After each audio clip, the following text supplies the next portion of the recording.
Justice. We want justice. We want justice. We want justice.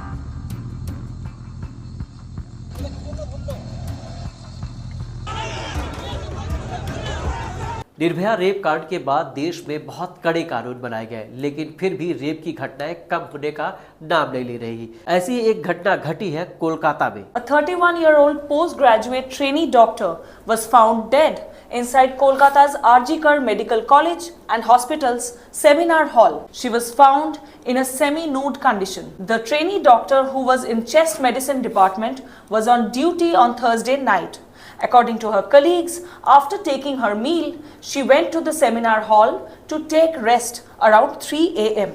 Preliminary post-mortem report suggests that she was sexually assaulted before being murdered. The alleged rape and murder took place between 3 a.m. and 6 a.m. on Friday. According to the autopsy report, the woman was bleeding from her mouth, eyes, private parts, and there were injury marks on her face, belly, left leg, right hand, right finger and lips. The PM report further suggests that the cause of death was smothering and throttling. Meanwhile, PTI report suggests that there is also a possibility that the victim was first murdered and then raped. Our principal correspondent Rahul Dev Sharma is here with us today. We would like to hear from you, Rahul. What was the profile of the accused Sanjay Roy, who has been arrested by the Kolkata police in this case? देखिए आना, जो हमें police से जानकारी मिली है, संजय रॉय पहले से ही आपराधिक प्रवृत्ति का इंसान रहा है। इसकी 4 शादियां हुई थी। 4 शादियों में ये डोमेस्टिक वायलेंस अपनी पत्नियों के साथ मारपीट करता था और इसके अलावा अड़ोस पड़ोस में भी इसके मारपीट की घटनाएं हुई हैं। 3 पत्नियां डोमेस्टिक वायलेंस से तंग आकर इसको छोड़कर चली गई और चौथी पत्नी का कैंसर से उनका मृत्यु हो गया था। संजय जो है वो सिविक वॉलंटियर रहा है और कोलकाता पुलिस के साथ ये काम करता था। राहुल, यहीं पे आपसे सवाल है कि सिविक वॉलंटियर का एग्जैक्टली कोलकाता पुलिस में रोल क्या है और वो हॉस्पिटल में उस रात वो बंदा क्या कर रहा था? देखिए, अगर जो हम सिविक वॉलंटियर की बात करें तो ये कॉन्ट्रेक्चुअल वर्कर होते हैं जो कि कोलकाता पुलिस के साथ ये लोग काम करते हैं। ये 3 चीज़ों में काम करते हैं। सबसे पहले तो ये ट्रैफिक मैनेजमेंट काम करते हैं। इसके अलावा अगर जो कोई आपदा आ जाती है तो वहाँ पर मदद के लिए जाते हैं और क्राउड मैनेजमेंट में, जैसे मान लीजिए दुर्गा पूजा हो या फिर कोई रैली हो, इस तरह के वहाँ पर जो क्राउड होती है उसके मैनेजमेंट में काम करते हैं। तो ये कोलकाता पुलिस के साथ काम करता है। और रही बात हॉस्पिटल में जाने की, तो पुलिस ने हमें बताया, वो यही बताया कि चूंकि वो सिविक वॉलंटियर था तो ये धौस जमाता था और धौस जमाने के अलावा इसकी 2 बहनें, मैं यहाँ पर बताना चाहूँगा है ना, इसकी 2 बहनें ऑलरेडी कोलकाता पुलिस में काम करती हैं। इसका भी वो फ़ायदा उठाता था और कोलकाता पुलिस का वो टी-शर्ट पहनता था, कोलकाता पुलिस का वो कैप पहनता था और आप कह सकते हैं कि कोलकाता पुलिस में नौकरी दिलाने का भी इस तरह का वो झांसा देता था। इसके अलावा अस्पतालों में, चूँकि सरकारी अस्पताल होते हैं, दूर दराज इलाकों से लोग आते हैं और वहाँ पर उनको जल्दी बेड नहीं मिलता, तो वहाँ पर बेड दिलाने का भी ये काम करता था और मोटी रकम ऐंठने का ये उसका कारोबार वहाँ पे चलता था। तो जो आपराधिक प्रवृत्ति का हम इसलिए भी कह सकते हैं क्योंकि जैसे जैसे कोलकाता पुलिस की इन्वेस्टिगेशन आगे बढ़ रही है, इसके बारे में बहुत खुलासे हो रहे हैं। राहुल, यही पे एक बात मैं आपको पूछना चाहूंगी कि अरेस्ट होने के तुरंत बाद संजय रॉय ने अलेजेडली पुलिस से ये कहा है कि hang me if you want. He has clearly given this statement to the police. तो इससे उसका कैसा उसका मेंटालिटी जो सामने आता है, और ऊपर से उनके मोबाइल से भी कुछ आपत्तिजनक, कुछ पोर्नोग्राफिक मटेरियल रिकवर हुए हैं। We want to hear your take on this. Aahna आपने पीटीआई के रिपोर्ट का जिक्र किया जिसमें ये साफ तौर पर कहा गया है कि ये संभव हो सकता है कि पहले उसने पीड़िता की हत्या की, उसके बाद उसने रेप किया। तो जो कोलकाता पुलिस के सोर्सेस हमें बता रहे हैं वो यही बता रहे हैं कि इसके मोबाइल में बहुत सारे ऐसे पोर्नोग्राफिक कंटेंट मिले हैं। साफ तौर पर कोलकाता पुलिस ये दावा कर रही है कि उसमें ऐसे भी वीडियो पाए गए हैं जो कि डेड बॉडीज़ के साथ वो सेक्सुअल इंटरकॉर्स वाली वीडियो भी है। तो इसकी जो प्रवृत्ति हो सकती है, कितनी घिनौनी हो सकती है, इसका अंदाजा हम साफ तौर पर लगा सकते हैं।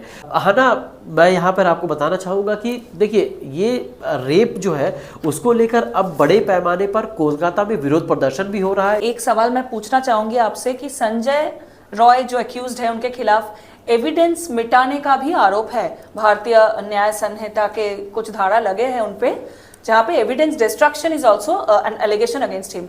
हाँ ना, जब मैं कोलकाता पुलिस के सीनियर ऑफिसर से बात कर रहा था तो वो यही कह रहे थे कि वाकई में जिस तरह से ये विभत्स घटना को अंजाम दिया तो ये सबूतों के साथ उसने छेड़छाड़ भी की, और रात को घटना घटने के बाद, ये कृत्य करने के बाद, ये जो बंदा है वो घर पर आया। घर पर आने के बाद उसने कपड़े धोए, नहाया। इसके अलावा कोलकाता पुलिस जब इसकी छानबीन की तो उसके घर से उसके जूते मिले, जो कि वहां पर ब्लड ट्रेसेस भी मिले। आना ये बताना बहुत महत्वपूर्ण हो जाता है कि घटनास्थल पर पुलिस ने एक ब्लूटूथ रिकवर किया था, ब्लूटूथ डिवाइस यानी हेडफोन था वो, और जब ये अक्यूज पकड़ा गया तो उस ब्लूटूथ को उसके फोन से कनेक्ट जब किया गया तो ऑटोमेटिकली वो कनेक्ट हो गया। तो पुलिस ने इसको एक बहुत महत्वपूर्ण एविडेंस माना है, यानी कि वो ऑटोमेटिकली कनेक्ट हो गया, यानी कि घटनास्थल पर वो मौजूद था आरोपी संजय रॉय। तो ये जो दो महत्वपूर्ण सबूत, यानी कि उसके जूते से जो ब्लड ट्रेसेस मिले हैं, इसके अलावा जो ब्लूटूथ डिवाइसेस जो ऑटोमेटिकली कनेक्ट हो गया, ये बहुत महत्वपूर्ण है एविडेंस के तौर पर। इसलिए कोलकाता पुलिस बहुत कॉन्फिडेंट है। अक्यूज को गिरफ्तार करने के बाद उसको कोर्ट में पेश किया गया। ये पूरा मामला राजनीतिक रंग भी ले रहा है।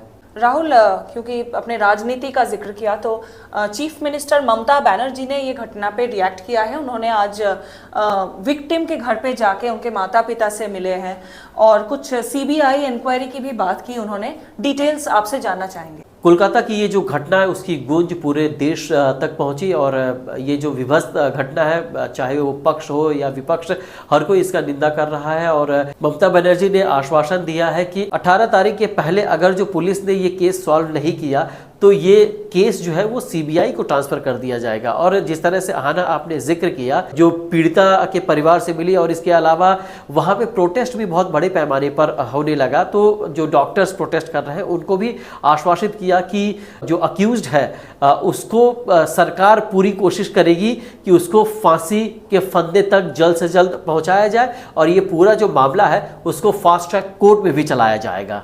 राहुल, इसी सिचुएशन में ऑपोजिशन पार्टीज जैसे कि सीपीआईएम या फिर बीजेपी, ये लोग ने ऐसे एलिगेशन लाए हैं कि लॉ एंड ऑर्डर सिचुएशन कहाँ जा रहा है वेस्ट बंगाल का, क्योंकि कुछ महीनों पहले हमने देखा सौंदेश खाली में जो हुआ, जो घटना सेक्सुअल हैरेसमेंट का ही एलिगेशन था। ये घटना जो सामने आती है कि young junior doctors, female doctors, ना सिर्फ doctors, any woman in Kolkata who is working in the night shift, their safety and security is being questioned in the city.